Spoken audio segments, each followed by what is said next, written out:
మధ్యాహ్నం ఉన్నటువంటి హెడ్లైన్స్ మనం ఒకసారి చూద్దాం.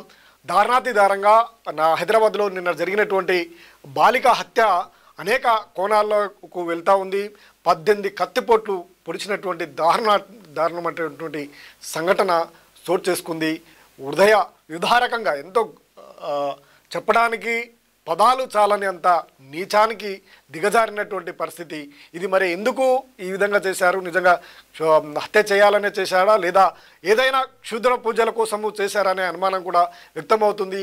చిన్నారి బాలికపై 19 కత్తిపోట్లు, 19 ఏళ్ల ఆ బాలికపై కత్తిపోట్లు పొడిచినటువంటి మానవత్వం అనేది ఏది కూడా లేనటువంటి పరిస్థితి కనిపిస్తూ ఉంది. ఇంత దారుణాతి దారుణానికి ఒడిగడతా ఉన్నారు ఈ మానవాళి. చిన్నారిపై అంత కసి ఎందుకు? సహస్ర హత్య కేసులో ఎన్నో అనుమానాలు. చిన్నారిపై అంత కసిగా కత్తిపోట్లను పొడవలసినటువంటి అవసరమే ఉంది.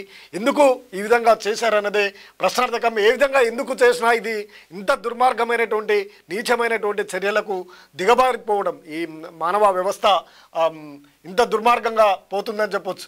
సహస్ర హత్య కేసులో ఎన్నో అనుమానాలు. క్షుద్ర పూజల కోణంలోనూ దర్యాప్తు.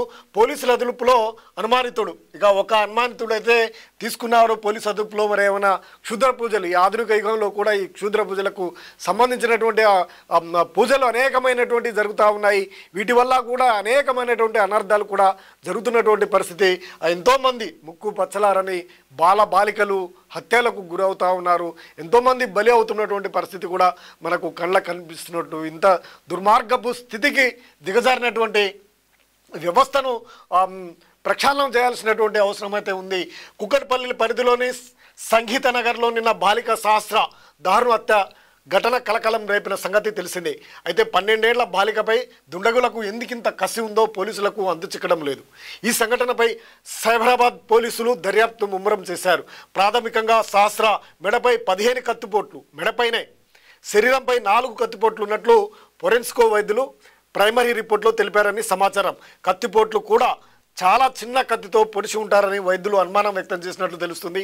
పెద్ద గాయం కాకుండా చిన్న కత్తితో దుండగులు సహస్ర మెడపై దించి హత్య చేశారని లభించినటువంటి ఆధారాలతో పోలీసులు అంచనాకు వస్తున్నారు. రంగంలోకి స్పెషల్ టీమ్స్. అయితే హత్య వెనక క్షుద్ర పూజల అంశం ఏమైనా ఉందా అనే కోణంలో కూడా పోలీసులు దర్యాప్తు చేస్తున్నారు.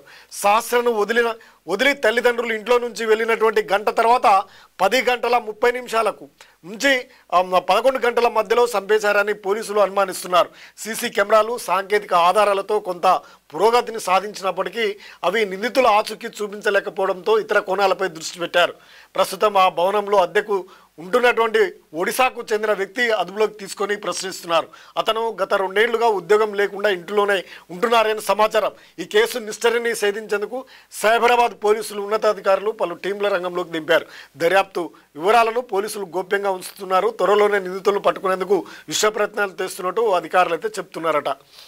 సరే, ఏ అధికారులు ఎంత చెప్పినా ఇది ఇంత దారుణానికి ఒడిగట్టడం, మానవత్వం లేకుండా చిన్న పిల్లల్ని ఏ పాపము పుణ్యము తెలియనటువంటి వారిని ఇంత దారుణాతి దారుణంగా హత్య చేయడం, ఇన్ని కత్తిపోట్లతో పొడవటం, ఇంత దుర్మార్గ స్థితికి దిగజారినటువంటి వ్యవస్థ మార్చడానికి మరి ఎవరు రావాలో అర్థం కాని పరిస్థితి.